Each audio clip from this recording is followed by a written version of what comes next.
창세기 39장 1절부터 6절까지 제가 읽겠습니다. 요셉이 이끌려 애굽에 내려가매 바로의 신하 친위대장 애굽 사람 보디발이 그를 그리로 데려간 이스마엘 사람의 손에서 요셉을 사니라. 여호와께서 요셉과 함께 하심으로 그가 형통한 자가 되어 그의 주인 애굽 사람의 집에 있으니 그의 주인이 여호와께서 그와 함께 하심을 보며 또 여호와께서 그의 범사에 형통하게 하심을 보았더라. 요셉이 그의 주인에게 은혜를 입어 섬김에 그가 요셉을 가정총무로 삼고 자기 소유를 다 그의 손에 위탁하니 그가 요셉에게 자기의 집과 그의 모든 소유물을 주관하게 한 때부터 여호와께서 요셉을 위하여 그 애굽 사람의 집에 복을 내리심으로 여호와의 복이 그의 집과 밭에 있는 모든 소유에 미친지라. 주인이 그의 소유를 다 요셉의 손에 위탁하고 자기가 먹는 음식 외에는 간섭하지 아니하였더라. 요셉은 용모가 빼어나고 아름다웠더라. 아멘. 우리 옆에 있는 사람들, 온라인으로 예배를 드리니까 집에 가족들이 있으시겠죠? 옆에 사람 같이 인사하겠습니다. 주의 이름으로 잘 될 것입니다. 더 잘 될 것입니다. 끝없이 잘 될 것입니다. 예배의 자리에 함께 하신 여러분, 하나님께서 틀림없이 여러분과 동행하셔서 잘 되는 행복한 한 주간의 삶이 될 줄로 믿습니다. 사직 남교회 심호하시는 이상구 목사님이라고 하는 분이 그 빛과 소금이라고 하는 잡지에 오래전에 이런 글을 올려놓으셨어요. 어떤 집사님이 며느리감에 대해서 이야기를 하면서 목사님한테 제발 좀 말려달라고. 왜냐하면 며느리감이 키가 너무 작다는 거예요. 그러니까 좀 제발 말려서 결혼을 못하게 해달라는 거죠. 그래서 이 집사님에게 목사님이 그렇게 말씀하셨답니다. 집사님, 자기가 키가 작고 싶어서 작은 겁니까? 그 애 엄마 아버지가 이번에 우리가 애를 낳을 때 키 조그만 애 낳자 그래가지고 합의해가지고 작은 애를 낳은 겁니까? 지금 집사님은 누구한테 시비를 거는 겁니까? 하나님께 시비를 걸고 계시는 것입니다. 그냥 하나님이 만드신 그대로 인정을 해야 되는 것이지, 지금 시비를 거는 것은 하나님께 시비를 거는 것이기 때문에 그러시면 안 된다고. 그래서 결국 이 두 사람이 결혼을 해서 지금 행복하게 살고 있다고 하는 그런 글을 올려놓으셨습니다. 여러분, 우리는 하나님께서 하신 일을 받아들일 때 평안합니다. 그걸 내가 자꾸 거부하면 그때부터 좀 문제가 심각해지는 것 아니겠어요? 자, 지금 유다의 수치스러운 이야기가 성경에 기록되어 있는 것을 보면 그 당시 그 지역에 상당히 퍼져 있었던 그런 이야기다, 그렇게 생각할 수 있는데, 그럼에도 불구하고 이 유다가 참으로 회개함으로 말미암아 명문 가문을 이루어가는 것을 우리가 볼 수 있잖아요. 자, 그렇다고 한다면 내가 과거에 어떻게 살았던 상관없이, 또 앞으로 살다가 어떤 일이 일어난다 할지라도 진심으로 하나님 앞에 돌아서고 회개한다고 한다면 얼마든지 역사를 전환시킬 수 있다라고 하는 사실을 우리가 교훈으로 받을 수 있는 것 아니겠습니까? 중요한 것은 하나님의 은혜 아래 사는 것이고 하나님께서 함께 하시는 사랑받는 자로 사는 것입니다. 요셉 보면 하나님께 정말 사랑받는 그런 사람이었습니다. 그는 어릴 때 부모님에게도 사랑을 받았습니다. 형들의 미움을 받아서 노예로 팔려갔지만 그러나 주인에게 사랑을 받습니다. 감옥에 가서는 간수장에게 사랑을 받습니다. 하나님에게만 사랑받는 것이 아니라 사람들에게도 인정받고 사랑받는 그런 사람이 되었던 것을 우리가 볼 수 있습니다. 사람들이 보면 어떤 사람은 좋아하는 사람이 있습니다. 어떤 사람은 싫어하는 사람도 있습니다. 미국 사람들에게 역사적인 인물 가운데 누구를 제일 존경하고 좋아하냐고 물어보면 90% 이상이 에이브럼 링컨이라고 이야기를 한다고 합니다. 이탈리아 사람들에게 누구를 가장 좋아하냐고 물어보면 레오나르도 다빈치가 가장 좋다고 이야기를 한다고 그래요. 우리나라 사람들에게 지금 실존에 있는 사람 가운데 누구를 가장 좋아하냐고 물어보면 여러분 누구라고 대답하시겠어요? 윤석열? 이재명? 최재형? 추미애? 아이, 차라리 오늘 야구에서 멋지게 그 공을 던진 누구지?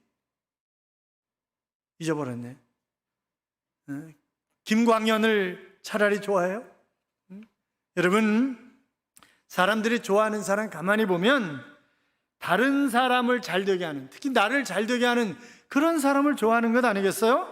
요셉 형제들의 미움을 받아서 보디발의 집에 팔려가서 종살이 하게 됐지만 5절 보시면 그가 요셉에게 자기의 집과 그의 모든 소유물을 주관하게 한 때부터 여호와께서 요셉을 위하여 그 애굽 사람의 집에 복을 내리심으로 여호와의 복이 그의 집과 밭에 있는 모든 소유에 미친지라 그랬습니다. 그러니까 요셉이 하나님께 사랑받는 형통한 사람이니까, 복 있는 사람이니까 그 복이 가지를 넘어가지고 보디발 집에 뿌리를 내리는 거예요. 그 후에 보디발 아내의 모함으로 말미암아 감옥에 갇히게 되었을 때 요셉이 감옥에 들어가니까 간수장이 또 복을 받는 거예요. 그래서 21절에 보면 여호와께서 요셉과 함께 하시고 그에게 인자를 더하사 간수장에게 은혜를 받게 하심에 그랬습니다. 여러분, 그래서 이 요셉이 가는 곳마다 관계된 사람들마다 복 있는 사람, 복 있는 장소가 되는데 애굽도 마찬가지잖아요. 당시 세계 최대의 강도국이었던 애굽이 흉년으로 살 수 없을 그런 지경에 이르렀을 터인데, 그런데 이 요셉 한 사람 때문에 7년 동안 풍년이 들었을 때 곡식을 잘 간수함으로 말미암아 국가가 모든 땅을 다 거두게 되는 거잖아요. 그리고 애굽에 있는 사람들은 풍족하게 살게 되고 이 요셉의 가족들도 결국 양식을 구하러 애굽에 내려왔던 그런 이야기를 우리는 잘 알고 있습니다. 그러니까 사람들이 좋아하는 사람, 다른 사람을 잘되게 하는 사람, 그런 사람을 좋아합니다. 뿐만이 아니라 꿈을 가진 사람을 좋아하죠. 늘 비전이 있고 그런 사람을 좋아하지. 걱정하지 마, 어머니 아버지 걱정하지 마세요, 나는 잘 될 거예요, 틀림없이 하나님 나와 함께 하시기 때문에 저는 꿈이 있잖아요. 이런 사람을 좋아하지. 맨날 나는 안 될 거예요, 되는 게 없는 놈이잖아요 원래. 이런 사람을 누가 좋아하겠어요? 그렇잖아요. 또 자기 일에 충실한 사람을 사람들은 좋아합니다. 요셉처럼 무슨 일을 맡기든지 그 일을 잘 감당하는 사람을 좋아하지, 뺀질거리는 사람을 좋아하는 사람은 세상에 아무도 없습니다. 뿐만이 아니라 일을 즐기는 사람을 좋아하잖아요. 자기 취미생활인 것처럼 일을 정말 즐겁게 하는 사람 바라보기만 해도 좋잖아요. 그러니까 그런 사람을 좋아하지, 요령 피우고 그런 사람을 결단코 좋아하지 않습니다. 자, 그러니까 남을 잘되게 하는 사람, 꿈과 비전이 있는 사람, 자기 일에 성실한 사람, 그리고 일을 즐기는 사람이 바로 다른 사람이 좋아하는 사람이라고 한다면, 여러분, 우리 그렇게 사셔서 하나님도 좋아하시고 주변 사람들도 좋아할 수밖에 없는 그런 삶을 살아갈 수 있기를 주님의 이름으로 축원합니다. 자, 요셉은 정말 성실하게 산 그런 사람이었음에도 불구하고 그는 인간으로서 경험하기 힘든 파란만장한 그런 고난과 역경을 경험하면서 살아가게 됩니다. 그러나 하나님을 신뢰하고 하나님의 뜻대로 살려고 하는 이 요셉을 하나님이 버리시지 않잖아요. 요셉과 함께 하셨고 요셉을 세우셨고, 어떤 역경과 고통 중에서도 바로 하나님과 사람 앞에서 바르게 살려고 했던 이 요셉을 하나님이 부끄럽지 않게 하셨던 것을 우리가 볼 수 있습니다. 하나님의 자녀된 사람은 어떤 상황, 어떤 환경 속에서도 하나님이 함께 하신다고 하는 사실을 굳게 믿어야 합니다. 하나님께서 함께 하시는 사람은 고난과 역경이 온다 할지라도 이것을 통해서 하나님이 나를 세우시고 하나님의 어떤 특별한 계획이 있다고 하는 사실을 분명히 믿어야 하는 것입니다. 2절 3절에 보시면 여호와께서 요셉과 함께 하심으로 그가 형통한 자가 되어 그의 주인 애굽 사람의 집에 있으니 그의 주인이 여호와께서 그와 함께 하심을 보며 또 여호와께서 그의 범사에 형통하게 하심을 보았더라 그랬습니다. 자, 하나님의 마음에 드는 사람, 그런 사람, 그래서 요셉이 있는 곳에 하나님의 복이 임하잖아요. 그래서 보디발은 야, 저놈은 그냥 노예가 아니야, 저가 믿는 하나님이 함께 하시는 그런 사람이잖아. 그러니까 우리가 정말 하나님을 믿는다고 한다면 그런 증거들이 삶 속에서 나타나야 되는 거죠. 내 주변 사람들이 볼 때 아줌마는 확실히 달라, 아저씨는 확실히 달라, 예수 믿더니 복을 받네, 그렇게 얘기할 수 있는 그런 사람이 되어야 되는 것 아니냐 말이죠. 여러분, 노예로 살면서도 하나님을 믿는 사람임을 드러낸 요셉처럼 자신이 하나님을 믿는 그런 사람이라는 것을 당당히 드러내고 사는 그런 삶이 되시기를 주님의 이름으로 축원합니다. 하나님의 자녀된 사람이 어디를 가든지 함께 하시는 거죠. 그가 해외에 나간다 할지라도, 억울한 일로 감옥에 간다 할지라도, 사망의 음침한 골짜기를 지나가더라도 하나님은 함께 하십니다. 중국에서 지금 온라인으로 예배를 드리고 계시는 권범준 성도님, 하나님이 함께 하고 계신다고요. 온라인으로 이곳저곳에서 예배를 드리는 여러분, 하나님이 여러분과 함께 하시는 줄로 믿습니다. 하나님이 함께 하시면 어떠한 일이 일어납니까? 그가 형통한 자가 되어 형통한 사람이 되는 것입니다. 그래서 그의 주인의 여호와께서 그의 함께 하심을 보며 그랬어요. 야, 저 노예는 특별해. 하나님이 함께 하시는 사람이잖아. 그러니까 뭐든지 다 잘 되잖아. 그렇게 이야기를 하는 것입니다. 자, 이 요셉이 정말 손대는 것마다 다 잘 되니까 주인이 어쩌면 너는, 그랬을 때 뭐라고 얘기할까요? 하나님이 저를 도와주셔서 그렇습니다. 제가 하나님 신실하게 믿는 사람이잖아요. 그래서 하나님이 도와주시는 거 눈에 보이시죠? 이렇게 얘기했을는지 모르죠. 자, 욥이 그의 주인에게 은혜를 입어 섬김에 그러는데, 주인에게 은혜를 입는 사랑받는 그런 노예가 되는 거예요. 창세기 26장 28절 이하에 보면 그들이 이르되 여호와께서 너와 함께 하심을 우리가 분명히 보았으므로 이제 너는 여호와께 복을 받는 자니라. 이거는 이삭에게 주변 사람들이 한 이야기입니다. 그러니까 이삭도 야곱도 요셉도 주변 사람들이 보면 아주 하나님이 함께 하셔서 복을 받는 것을 보여주는 거예요. 자, 요셉이 노예 생활을 어떻게 했을까요? 그가 신앙 생활을 어떻게 했을까요? 대충 설렁설렁 요령 피우면서? 아니요, 그러지 않았을 거예요. 에베소 6장 7절 이하에 보시면 기쁜 마음으로 섬기기를 주께 하듯 하고 사람들에게 하듯 하지 말라. 이는 각 사람이 무슨 선을 행하든지 종이나 자유이나 주께로부터 그대로 받을 줄을 알미라 그랬습니다. 자, 오늘 본문을 위시해서 성경이 계속 말씀하고 있는 아주 중요한 단어 가운데 하나가 형통이라고 하는 단어입니다. 형통이라고 하는 단어가 원어가 몇 가지 있습니다만, 지금 억울하고 노예 신분으로 팔려가는 그 시작점에 바로 그가 형통한 자가 되었다. 성경은 이렇게 기록하고 있습니다. 야, 이거 실수 아니야? 아니, 노예로 팔려가는데 무슨 형통한 자야? 그렇게 얘기할 수 있는데, 그런데 계속 그렇게 기록하는 거예요. 2절에도 보면 그가 형통한 자가 되어, 3절에도 보면 여호와께서 그의 범사에 형통하게 하심을 보았더라. 23절에도 보면 여호와께서 그를 범사에 형통하게 하셨더라. 고난의 연속인데 형통한 자라고 하는 그런 표현을 계속해서 사용하는 것입니다. 우리가 2절을 다시 한번 읽어보면 여호와께서 요셉과 함께 하심으로 그가 형통한 자가 되어 그의 주인 애굽 사람의 집에 있으니 그랬어요. 아니, 그가 형통한 자가 되었다 그러면 하나님이 기적적으로 간섭하셔서 그가 탈출하게 하셨다든지, 그가 돌아와서 다시 아버지의 사랑을 받게 되었다든지, 이렇게 가야 형통한 거 아니겠어요? 그런데 형통한 자가 되어 그의 주인 애굽 사람의 집에 있으니, 그 얘기는 형통한 자가 되어서 계속해서 종살이 했다, 그런 얘기잖아요. 지금 형통한 자가 되어서 탈출할 수 없게 되었다, 그런 얘기잖아요. 형통하게 하셔서 노예 신분으로 살게 하셨다, 그런 얘기가 되는 거 아니겠어요? 지금 우리가 창세기 39장을 가만히 묵상하다 보면 아주 중요한 것 하나를 발견할 수 있는데, 형통이라고 하는 단어가 나올 때마다 앞에나 뒤에 어떤 얘기가 나오느냐? 여호와가 그와 함께 하심으로, 그 얘기가 나옵니다. 하나님이 그와 함께 하심으로. 자, 그러니까 형통하다라고 하는 말은 환경과 가진 것 이런 문제가 아니라 하나님이 함께 하시면 그가 형통한 사람이다 라고 하는 그런 얘기가 되는 거죠. 그것이 감옥이든 그것이 노예 생활하는 장소든 고난과 역경의 처소이든 아무런 상관없이 하나님이 함께 하시면 그는 형통한 사람인 것입니다. 그 얘기를 창세기 39장이 하고 있는 거예요. 자, 그러니까 형통이란 뭐라고요? 하나님이 나와 함께 하시는 것, 그게 형통이라고요. 바꿔서 말해서 하나님이 나와 함께 하심을 내가 믿는다면 내가 어떤 일을 만나든지 어떤 환경 속에 있든지 나는 어떤 사람? 형통한 사람.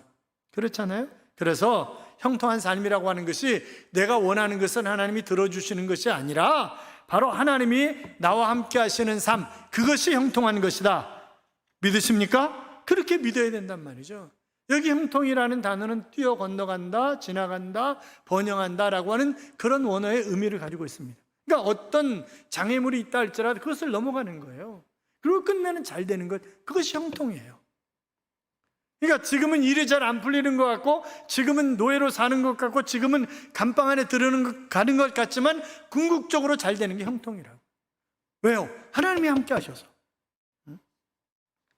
그래서 형통이라고 하는 말은 고난이 사라지는 것이 아니라 고난을 뚫고 이겨내는 것이다. 고난 자체가 문제가 아니라 하나님이 함께 하시느냐 아니냐, 그것이 문제란 말이죠. 그러면 하나님이 함께 하시는 형통한 사람은 어떤 사람입니까? 첫째는 신뢰할 수 있는 성실한 사람입니다. 어떤 사람이요? 신뢰할 수 있는 성실한 사람. 자, 4절 다시 한번 봐요.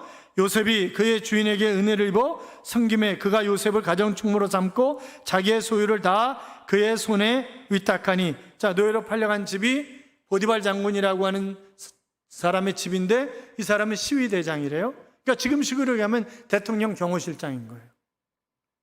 대단한 권세를 가지고 있는 집에 노예로 팔려갔어요. 그러나 신세 타령하면서 살지 않았습니다.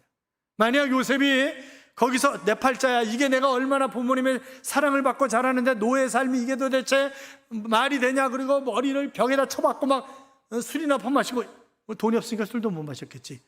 그랬으면 그의 인생이 어떻게, 그냥 쫑나는 인생이에요.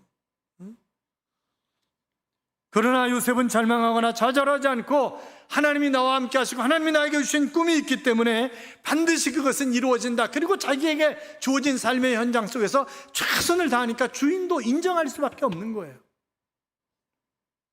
그러니까 보디발이 보니까 보통 청년이 아닌 거죠, 요셉이. 그래서 요셉이 하는 일이 척척 잘 돼가니까 그를 보배처럼 여기고 다 맡기는 것입니다. 야, 회계장부 가져봐. 장부 가져. 그런 얘기 안 하는 거예요. 왜? 믿으니까. 인격적으로 믿을 수 있는 그런 청년이었기 때문에 모든 것을 다 맡기고 뒤돌아보지 않는 것입니다.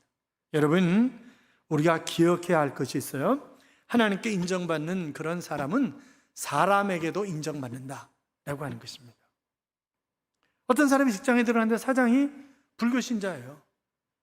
뭐 4월 초파일만 가는 게 아니라 수시로 절에 간대. 내가 직장 때려쳐야지, 저런 인간 밑에서 어떻게 일어나, 그렇게 생각할 필요 없어요. 요셉은 지금 보디발 장군의 집에 갔어요. 보디발 장군이 하나님 믿는 사람이에요? 아니에요. 애굽의 왕이 하나님 믿는 사람이에요? 아니에요. 그러니까 제사장 딸과 붙여주고 이러는 거예요. 그렇잖아요. 사랑하는 여러분, 우리에게도 전투적인, 야성적인 그런 믿음이 필요하다고요. 믿는 사람끼리 모여가지고 북치고 장구치고 뭐 그러면 하나님의 나라가 확장됩니까? 확장되지 않습니다. 우리가 진정 하나님의 자녀들이라면 이제는 주님의 말씀대로 세상에 나아가서 빛과 소금으로 살아가야 하는 것입니다. 주님이 너희는 교회의 빛이니라, 너희는 교회의 소금이니라, 그렇게 말씀하지 않으셨어요. 너희는 세상의 빛이다, 너희는 세상의 소금이다, 이렇게 말씀하신 것입니다. 그러니까 세상 속에 들어가서 우리가 빛과 소금된 역할을, 에베소 5장 8절 이하에 보시면 너희가 전에는 어두움이더니 이제는 주 안에서 빛이라, 빛의 자녀들처럼 행하라, 그렇게 말씀하셨습니다. 마태복음 5장 16절에서 예수님이 이렇게 말씀하십니다. 이같이 너희 빛이 사람 앞에 비치게 하여 그들로 너희 착한 행실을 보고 하늘에 계신 너희 아버지께 영광을 돌리게 하라, 그렇게 말씀하고 있는 것을 우리가 보게 됩니다. 그러니까 우리가 우리의 삶을 보면 하나님과 함께하는 사람, 착한 사람, 성실한 사람, 진실한 사람, 이렇게 딱 보여야 되는 거죠. 여러분, 우리 안에서 시기하고 질투하는 사람, 끼리끼리 모여서 험담하고 왕따시키는 사람 있으면 한번 손 들어보세요. 우리 교회 그런 사람 없겠지 설마?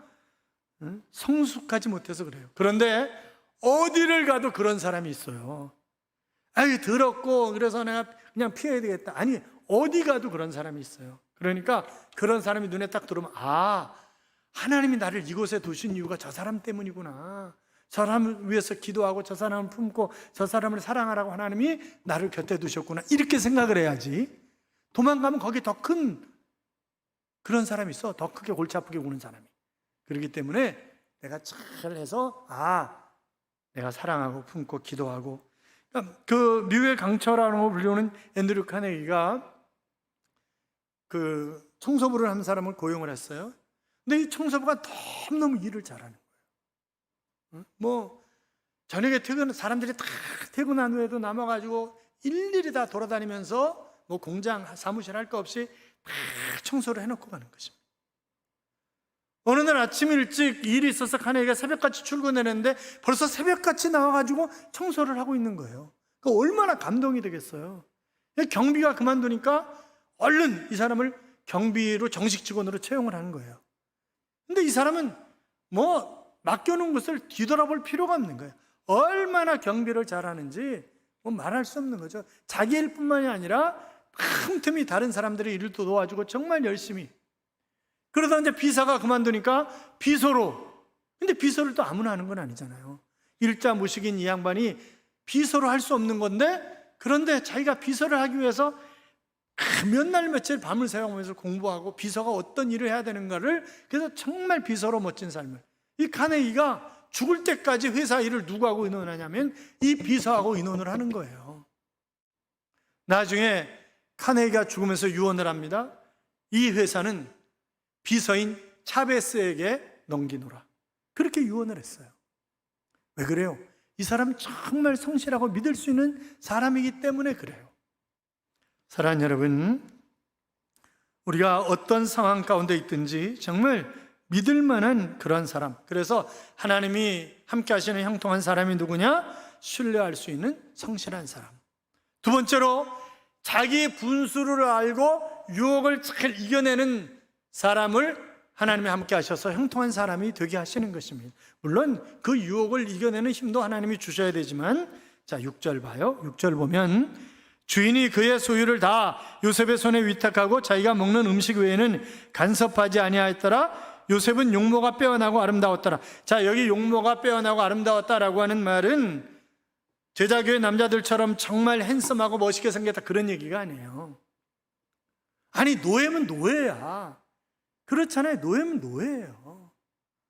제가 수원 비행장에 근무를 했는데 방이 5명을 배정받았어요. 방이 5명을. 사고 처리반에 방이 5명을 배정받았는데, 그런데 처음에 그 방이 5명이 서울대 연대 고대 출신이에요.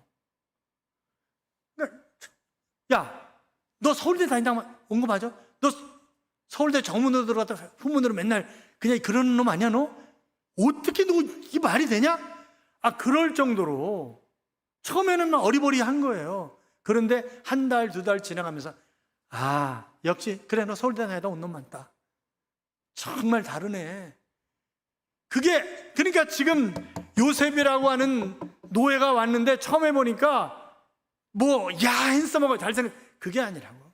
시간이 지나가면서 그 일하는 모습, 인격적인 측면 이런 것들을 보니까 정말, 그러니까 얼굴이 잘났고 뭐 잘 빠졌다 그런 얘기가 아니에요. 이게 인격적으로 탁월했다는 거예요. 그래서 그 베드로전서 3장 1절부터 7절까지 결혼 얘기가 나오면서 여자들에게 뭐라고 얘기해요? 속 화장을 잘하라는 거예요. 속 화장을. 겉 화장 잘한 뜯어 고치너도 뭐 어느 정도 좋아질 수 있지만 원본은 원본이야. 그렇잖아요? 그게 자식을 통해서 다 나타나잖아요. 그러니까 지금 속사람 화장을 잘해야, 그래야 그 사람이 진짜 아름다운 여인이지. 그러니까 지금 여기 뭐예요? 이 요셉은 속사람 화장을 잘한 사람이라는 거예요. 그래서 정말 누가 봐도 정의가, 오죽했으면 장군의 부인이 유혹을 했겠냐고요. 그렇잖아요? 그러나 그럼에도 불구하고 아닌 건 아니라고, 내가 하나님의 자녀인데 아닌 건 아니라고 단호하게 거절하는 거죠. 여러분 모세도 보세요. 바로의 공주의 아들임을 거절하고. 그러니까 신앙이란 뭐냐? 여러 가지 우리가 이야기할 수 있지만 신앙이라고 하는 것, 믿음이라고 하는 것은 거절할 것을 거절할 줄 아는 것이 신앙이고 믿음이에요. 그러니까 지금 이 요셉은 거절할 것 거절하는 거예요. 아주 멋진 그런 남자죠. 사랑하는 여러분, 예수 믿는 사람은 아닌 것은 아니라고 분명하게 이야기할 수 있어야 합니다. 또 분명하게 행할 수 있어야 합니다. 그것 때문에 모함받을 수 있어요. 그것 때문에 요셉처럼 감옥에 갈 수도 있어요. 정치하는 사람들 보세요. 거짓말은 기본이야. 그렇잖아요. 그러니까 맨날 바꿔. 말을 맨날 바꿔. 그러니까 저는 가끔 가다가 하나님께서 야야 올라가라. 아니 천국 가면 안 되지. 내려가라. 그랬으면 좋겠다. 그런 생각이. 그러니까 필요악이죠. 필요한데 악이야 이게. 사랑하는 여러분, 하나님이 함께 하시는 형통한 사람이 누구라고요? 바로 자기 분수를 알고 과감하게 유혹을 단절하는, 정직하게 살아가는 그런 사람을, 바로 시편 103편에도 누가 잘 되느냐? 바로 정직한 사람이, 그와 그의 자녀들이 잘 된다, 그런 표현을 쓰고 있는 것을 우리가 보게 됩니다. 셋째로, 어떤 사람이 하나님이 함께 하시는 형통한 사람이냐? 하나님의 복을 끌어오는 사람이에요. 하나님의 복을 불러오는 사람이에요. 그래서 하나님께서 요셉을 통해서 보디발 장군의 집에 복이 임하는 거잖아요. 감방 안에 복이 임하는 거잖아요. 애굽에 복이 임하는 거잖아요. 그래서 5절 보면 그가 요셉에게 자기의 집과 그의 모든 소유물을 주관하게 한 때부터 여호와께서 요셉을 위하여 그 애굽 사람의 집에 복을 내리심으로 여호와의 복이 그의 집과 밭에 있는 모든 소유에 미친지라 그랬습니다. 그러니까 우리가 어디 있든지 하나님의 복이 임하는 것을 주변 사람들이 알 수 있도록, 사랑하는 성도 여러분, 이 형통한 인생이란 하나님이 함께 해주시는 삶이라고 했습니다. 그렇다면 하나님께서 말씀하시는 형통과 우리가 생각하는 형통은 조금 차이가 있다, 그렇게 볼 수 있어요. 여러분, 우리가 사는 형통은 뭐예요? 20평 아파트에 살다 30평으로 이사 갔어. 그런데 조금 지나면 어떻게 해요? 40평 사는 사람 부러워. 그러면 또 끌탕하면서 또 어떻게 해서 40평짜리 아파트를 구입했어? 그러면요, 담벼락 안 보이는 집이 부러워. 이게 끝이 없어요. 끝이 없습니다. 응? 갈매에 살다가 다시 애들을 좋은 학교에 보내야 되는데, 그러려면 학원들이 많이 모여있는 중계동으로 갔다가 또 다시 학원들이 괜찮은 강남, 학군이 좋은 강남으로 이사하고, 그게 형통한 거예요? 그건 형통한 게 아니에요. 그렇잖아요. 그건 형통한 게 아니라고. 그러니까 이제 그런 사람들이 있어요. 애들을 위해서 이사도 못 가고 정말 나는 뭐 하고 있는 건가? 아니, 그건 형통이 아니야. 하나님 말씀하시는 형통은 그게 아니에요. 제가 저희 딸들에게서 대단히 죄송해요. 그 큰딸은 고등학교 때부터 자기가 장학금을 타야 되는 이유가 교회 권총원금을 해야 되기 때문에 장학금 타야 되는 것이라고 그랬던 애예요. 중학교 때 공부 열심히 했어요. 얼마든지 외고등학교, 특수고등학교 갈 수 있는데 자기가 안 간다는 거예요. 그리고 집 옆에 있는 영신여자고등학교 갔어요. 그리고 정말 열심히 공부했어요. 늘 1등 했어요. 하나님께서 그에게 은혜를 베푸셨고, 그는 하나님의 영광을 위해서 살려고 애썼던 그런 사람이었기 때문에 소위 이야기하는 스카이 대학을 동시 합격했어요. 그래서 서울대한대 고대를 동시 합격한 거예요. 그리고 서울대 최우수 졸업을 하고 서울대학교 대학원을 졸업을 했어요. 학원 돈이 없어서 못 보냈어요. 아니, 본인이 가겠다는, 형편을 하니까 가겠다는 이야기를 한 적도 없어요. 다만 독서실 몇 달 다녔을 뿐이야. 늦둥이 맨날 여기서 신디 치는 애가 늦둥이에요. 언니하고 12년 차예요. 저는 지금까지 살아온 것 중에서 제일 잘한 것 중에 하나가 뭐냐? 한국 성서대학교 들어간 게 제일 잘한 거라고 생각해요.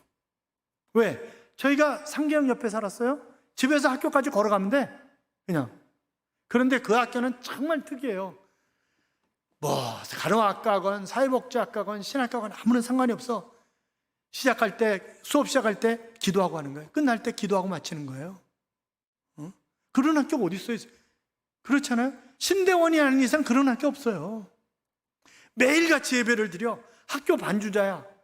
치마도 못 입어. 왜? 학교에서 치마 금지야, 반주자는. 앉으면 이게 아내가 보일 수 있다고 치마 못 입고 다니게 하는 거예요. 그 열심히 공부를 했어요. 학교 다니 정말 열심히 신앙생활하고 열심히 공부하고, 그래서 연세대학교 대학원 들어갔어요. 그래서 제가 웃으면서 그래요. 너 신분 세탁한 거야. 이제 그리고 그래요, 제가 웃으면서. 그리고 지금 이제 병원 취직해가지고 금요일날 업무 끝나면 부지런히 와가지고 금요기도에 또 반주를 해요. 그 주일날 하루 종일 반주하다가 저녁 때 또 월요일날 출근해야 되니까 의왕으로 또 내려가. 그러면 걔가 실패한 인생 사는 거예요? 아니에요. 그러니까 하나님이 그러니까 하나님이 함께 하시는 삶이 형통한 삶이에요. 그것이 환경이 어떻든 상관없이. 그러니까 우리가 형통이라고 하는 것을 착각하면 안 된다고. 성공이라는 것을 착각하면 안 된다고. 하나님의 저울에 달아봐서 합격 이래야 되는 것이지, 그것이 뭐 갑자기 뭐 과장해서 상무로 승진했다고 형통한 거예요? 그거 아니에요. 갑자기 로또 당첨됐다고 형통한 거예요? 그거 아니에요. 그러니까 형통이 뭐라고요? 하나님이 함께 하시는 삶, 그것이 형통이다. 그러므로 여러분이 정말 형통한 사람이 되어서 다른 사람을 복되게 하는 거예요. 그러면 형통한 사람이 어떤 사람이라고요? 신뢰할 수 있는 성실한 사람, 자기 분수를 알고 아닌 것은 아니라고 과감하게 잘라낼 수 있는 사람, 또 하나님의 복을 끌어오는 사람, 그런 사람이 형통한 하나님이 함께 하시는 사람이라고 한다면 여러분 그렇게 사셔서 요셉과 같이 어느 곳에 있든지 하나님이 함께 하시고 형통케 하는 삶이 되시기를 주님의 이름으로 축원합니다. 축원합니다. 축복합니다. 이런 찬양이 있어요. 주 너를 지키라라고 하는 찬양인데, 너 근심 걱정 말아라, 주 너를 지키리. 주 날개 밑에 거하라, 주 너를 지키리. 어려워 낙심될 때에 주 너를 지키리. 위험한 일 당할 때 주 너를 지키리.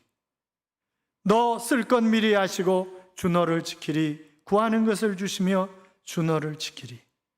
어려운 시험 당해도 주 너를 지키리. 구주의 품에 거하라, 주 너를 지키리. 주 너를 지키리. 아무 때나 어디서나 주 너를 지키리라고 하는 그런 찬양입니다. 사랑하는 여러분, 하나님이 함께 하시는 형통한 자가 되면 하나님이 지켜주시는 것입니다. 어디 있든지. 그래서 하나님이 지켜주시기 때문에 그 사람이 형통한 사람이다, 이렇게 얘기하는 거예요. 그렇게 살아가시기를 주님의 이름으로 축원합니다. 축원합니다.